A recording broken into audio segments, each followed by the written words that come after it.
El agua ya no se detenía. Cubrió los valles, luego las colinas, luego las montañas más altas del mundo conocido. Todo lo que respiraba sobre la tierra había desaparecido. Todo, excepto un hombre que eligió creer cuando nadie más creía.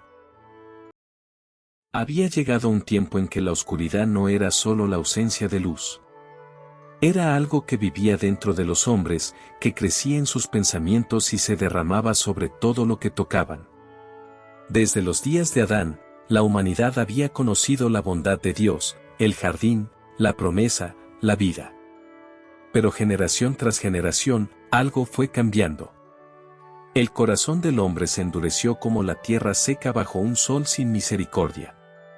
Los relatos de aquellos días hablan de una violencia que se había vuelto tan común que ya nadie la llamaba por su nombre. Los hombres tomaban lo que querían. Destruían lo que no podían tomar. La maldad no era la excepción sino el idioma en que el mundo entero hablaba. Y Dios, que todo lo ve, miraba hacia abajo con una tristeza que no tiene palabras en ningún idioma humano. El texto sagrado dice que Dios se arrepintió de haber hecho al hombre sobre la tierra, y que le dolió en su corazón. Eso no es la imagen de un Dios indiferente. Es la imagen de un padre que observa a sus hijos destruirse a sí mismos, incapaz de no sentir el peso de lo que ve. En medio de toda esa oscuridad, había un hombre. Se llamaba Noé. La Escritura lo describe con palabras que en aquel tiempo debieron sonar casi imposibles: íntegro, justo, y que caminaba con Dios. No se dice que era perfecto en el sentido de que nunca fallaba. Se dice que en medio de una generación que había dado la espalda al Creador, Noé seguía mirando hacia él. Hay algo extraordinario en eso.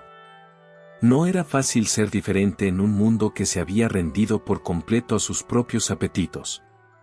Noé no vivía en un monasterio apartado del mundo. Vivía en él, respiraba el mismo aire que los demás, veía lo mismo que todos veían. Y aún así, eligió día tras día no seguir la corriente. Tenía 3 hijos, Sem, Cam y Jafet. Tenía una familia, responsabilidades, una vida concreta. No era un místico desconectado de la realidad.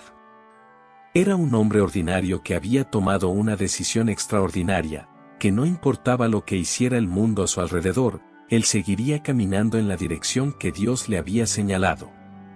Esa clase de fidelidad silenciosa, sostenida en lo ordinario, es más rara y más poderosa de lo que parece. Un día, Dios habló con Noé. Y lo que le dijo debió haberlo detenido por completo. Le reveló que había tomado una decisión, el fin de toda carne había llegado ante su presencia, porque la tierra estaba llena de violencia. Y que traería un diluvio de agua sobre la tierra para destruir todo ser viviente bajo el cielo. Luego vino el encargo: construye un arca. Las medidas eran específicas y monumentales. 300 codos de longitud, 50 de anchura, 30 de altura. Con maderas de gofer. Con compartimentos. Con 3 pisos. Cubierta de brea por dentro y por fuera. Era una estructura del tamaño de un barco oceánico moderno. Noé no era marino. No hay evidencia de que hubiera visto el mar. Vivía en tierra firme. Y Dios le pedía que construyera la embarcación más grande que el mundo había visto, en un lugar donde el agua no alcanzaba. No había ninguna lógica visible detrás de ese encargo. No había señales inmediatas de lluvia. No había precedente histórico para lo que Dios describía. Solo había una voz que hablaba, y un hombre que tenía que decidir si creería o no, y Noé creyó. Lo que viene después es uno de los actos de fe más sostenidos en toda la historia bíblica. Noé comenzó a construir. Los eruditos estiman que la construcción del arca tomó décadas, posiblemente más de 100 años. 100 años de levantar cada mañana, de aserrar madera, de clavar, de medir, de cubrir con brea, de seguir construyendo sin ver llover una sola gota extraordinaria del cielo. Sus hijos crecieron ayudando a construir algo que el mundo a su alrededor consideraba un delirio. La Escritura dice que Noé era predicador de justicia, que advertía a los que lo rodeaban del juicio que se acercaba. Nadie escuchó.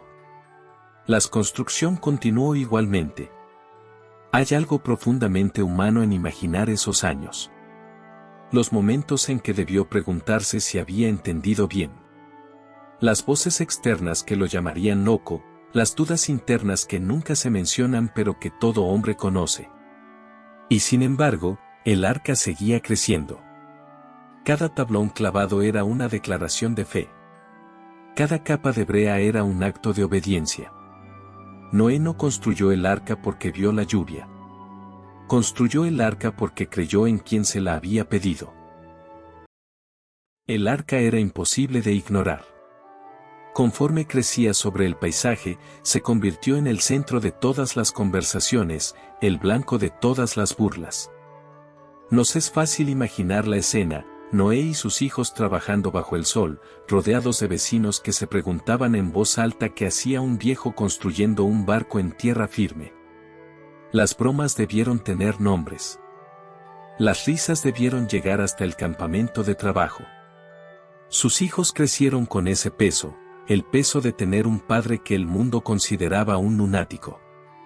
Y aún así, no hay en el texto ninguna escena de Noé dudando, retrocediendo, renegociando con Dios un plan más razonable. El texto dice simplemente, e hizo Noé conforme a todo lo que Dios le mandó. Todo. No casi todo. No lo que tenía sentido. Todo. Hay una lección escondida en esas palabras que merece detenerse. La obediencia parcial no construye arcas. La fe condicionada no salva a las familias. Lo que protegió a Noé y a su casa no fue su inteligencia ni su habilidad. Fue su disposición a hacer todo lo que Dios le pidió, incluso cuando el mundo entero le decía que era un error. Llegó el día en que Dios le dijo a Noé, entra tú y toda tu familia en el arca. Y entonces sucedió algo que ningún ser humano habría podido organizar por su cuenta. Los animales comenzaron a llegar. 2 a 2, macho y hembra, de toda carne en que había espíritu de vida. También 7 parejas de animales limpios. Venían de todos los rincones de la tierra conocida. Aves, reptiles, mamíferos, criaturas de toda forma y color. No hay en el texto una descripción del caos que eso debió representar. No se menciona el sonido ensordecedor, el olor, la organización logística de meter en un barco a representantes de miles de especies. Lo que el texto señala con claridad es la fuente de esa reunión, Dios los hizo venir. No fue Noé quien los cazó ni los atrajo. Vinieron porque el que los creó los movió a venir. Ese detalle es importante. Cuando Dios ordena algo, también provee lo que parece imposible para cumplirlo. Noé no podía reunir 2 de cada animal. Pero Dios podía moverlos. Noé no podía salvar a la creación. Pero Dios podía usarlo como instrumento de salvación. Y mientras los animales entraban en fila al arca, el mundo a su alrededor seguía sin entender lo que estaba a punto de ocurrir. Noé entró al arca con sus hijos, su esposa, y las esposas de sus hijos. 8 personas.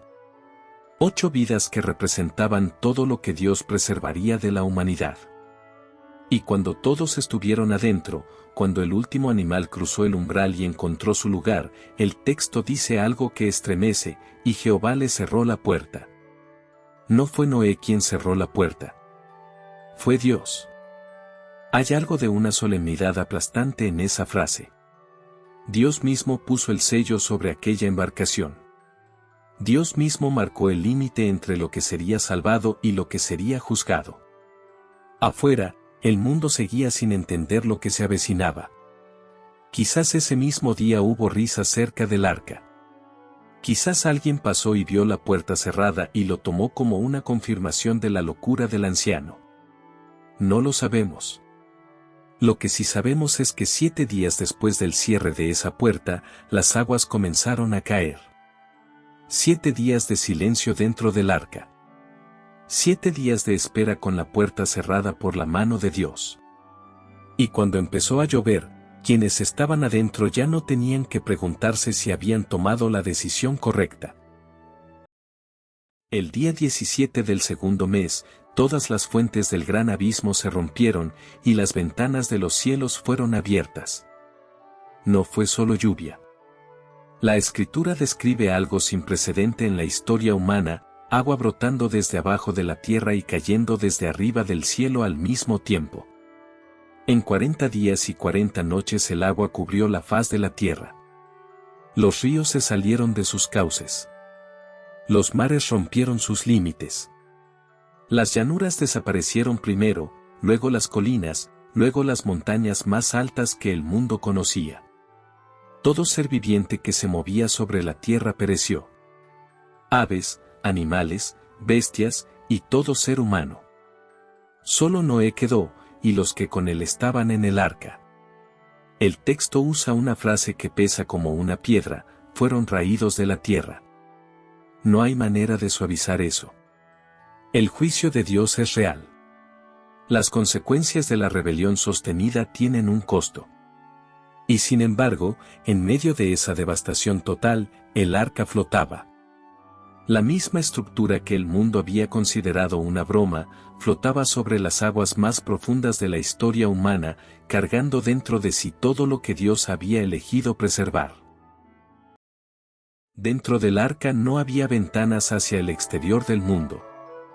Solo el sonido incesante del agua golpeando la madera. El crujir del casco bajo la presión. El movimiento constante de un barco que nunca había estado en el mar navegando un diluvio que no tenía orillas. 8 personas y miles de animales compartiendo un espacio cerrado durante semanas.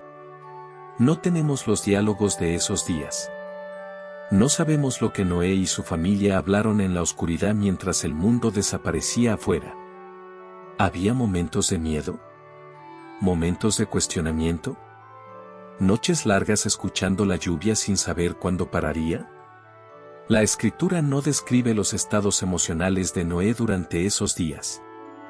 Pero lo que sí registra, con una brevedad que resulta casi más poderosa que cualquier descripción detallada, es esto: y se acordó Dios de Noé. En medio del diluvio más grande de la historia, Dios no olvidó. La palabra acordó en el hebreo no significa que Dios había olvidado y luego recordó. Significa que Dios actuó. Que movió su atención de manera activa hacia Noé. Que el Dios que había cerrado la puerta del arca también era el Dios que estaba a punto de abrir las aguas. Dios hizo pasar un viento sobre la tierra, y las aguas comenzaron a disminuir. Las fuentes del abismo y las ventanas de los cielos fueron cerradas, y la lluvia del cielo fue detenida. El arca reposó sobre las montañas de Ararat. Era el primer contacto con tierra sólida después de meses de flotación. Y luego, lentamente, con la paciencia de quien sabe que el tiempo le pertenece, las aguas continuaron bajando. Las cimas de las montañas comenzaron a aparecer. Era la primera señal visible de que algo estaba cambiando. Noé esperó. El texto registra con precisión casi cronometrada el paso del tiempo dentro del arca: 40 días, 150 días, meses exactos con sus días. Noé no salió precipitadamente. No rompió la puerta en el primer momento en que vio tierra. Esperó. Siguió esperando la señal de Dios, la misma forma en que había construido el arca, obedeciendo el tiempo de Dios, no el suyo propio. Hay una madurez espiritual en esa espera que es más difícil de alcanzar que la fe inicial. Creer cuando Dios habla por primera vez es un acto de fe. Seguir obedeciendo su tiempo cuando el peligro ya pasó pero la puerta todavía no se ha abierto es otro tipo de fe, más profunda y más costosa. Noé abrió la ventana del arca y soltó un cuervo. El cuervo salió y no regresó. Luego soltó una paloma. La paloma voló sobre las aguas y no encontró dónde posar la planta de su pie, y volvió al arca. Noé esperó 7 días y volvió a soltarla. Esta vez la paloma regresó al atardecer y en su pico traía una hoja de olivo recién cortada. Esa imagen se quedó grabada en la memoria de la humanidad para siempre. Una paloma blanca, una rama verde, en un mundo que había sido cubierto por el agua. No era solo una señal geográfica de que los árboles estaban emergiendo. Era una señal de que la vida persistía. Que la creación, golpeada por el juicio más severo de la historia, todavía tenía en ella la capacidad de brotar de nuevo. El olivo fue elegido entre todos los árboles posibles. Y hay algo apropiado en eso. El olivo es uno de los árboles más resistentes que existe. Sobrevive en tierra pobre, en climas duros, después de podas brutales. Sus raíces son extraordinariamente profundas. Dios eligió el árbol más resistente de la tierra para enviar el primer mensaje de restauración. Como diciéndole a Noé, y a todos los que leerían esta historia después, la vida vuelve. Noé soltó la paloma por tercera vez, y esta vez no regresó. Había encontrado donde vivir. Las aguas habían retrocedido lo suficiente. Y entonces llegó el momento que Noé había esperado durante más de un año. Dios le habló de nuevo. Sal del arca. Esas 3 palabras debieron sonar como las más hermosas del idioma. Noé salió. Salieron sus hijos, su esposa, las esposas de sus hijos. Y después de ellos, los animales, aves, bestias, todo reptil que se arrastra sobre la tierra, cada uno según su especie. El mundo que Noé encontró al salir del arca no era el mismo que había dejado. Era una tierra lavada, limpia, reiniciada. Los prados todavía oscuros por la humedad, el aire con un olor que ningún ser humano vivo había conocido antes, el olor de la tierra mojada después de la lluvia más larga de la historia. No sabemos si Noé se arrodilló inmediatamente o si primero tuvo que procesar lo que veía. La escritura pasa directo al siguiente acto. Porque lo que Noé hizo antes que cualquier otra cosa, antes de explorar la tierra nueva, antes de planear dónde viviría, fue construir un altar. Noé construyó un altar y ofreció holocausto sobre él. Era el primer acto de adoración en el mundo nuevo. No planificó primero su casa. No reclamó su territorio. No hizo inventario de los recursos disponibles. Lo primero fue reconocer que lo que tenía no era suyo, era el regalo de un Dios que los había preservado cuando el mundo entero fue borrado. Y Dios respondió a esa ofrenda. Habló con Noé y estableció su pacto, nunca más destruiría toda carne con diluvio. Nunca más habría diluvio para destruir la tierra. Y como señal de ese pacto eterno, Dios puso su arco en las nubes. No era una promesa sin garantía. Era una promesa con una firma visible en el cielo, accesible a todo ser humano que levantara los ojos después de la lluvia. El arco iris. No es un fenómeno astronómico decorativo. Es la firma de Dios sobre una promesa que lleva miles de años vigente. Cada vez que la lluvia cede y los colores aparecen en el horizonte, Dios mismo dijo que miraría ese arco y se acordaría del pacto eterno entre él y toda criatura viviente sobre la tierra. El arco iris no fue creado para que los hombres lo vieran.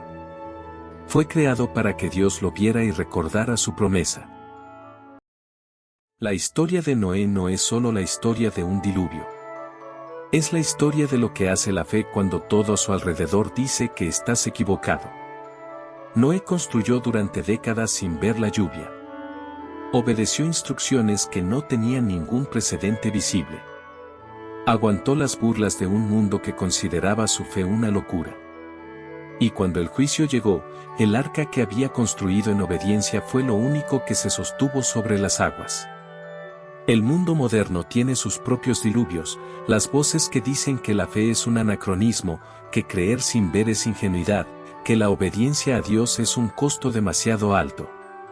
Noé conoció esas voces también. Las escuchó durante más de un siglo. Y eligió seguir clavando, seguir construyendo, seguir creyendo.